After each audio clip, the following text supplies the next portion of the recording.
Zërave rreth rritjes së mundshme të çmimit të energjisë deri në fund të vitit, zëvendës ministri i energjetikës Ilir Beti u ka dhënë fund duke qartësuar se çmimi i energjisë elektrike nuk do të rritet. Neve gjithmonë do të mbajmë krahun e qytetarëve. Pra nuk do të kërkojmë ose nuk do të pranojmë në asnjë çast që grupet në interes, ata që sot janë vështirësi ekonomike, të preken nga çdo ndryshim i tarifës apo nga çdo ndryshim i metodologjisë së faturimit apo nga çdo ndryshim që mund sjellë ndikime në jetën e tyre.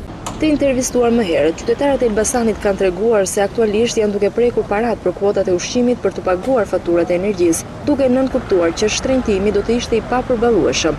Enti rregullatori i energjisë pritet të marrë në dhjetor vendim për rritjen ose jo të çmimit, kundër skemat e përfolura është heqja e fashos prej 300 kW e energjisë e përkthyer në njësim të çmimit.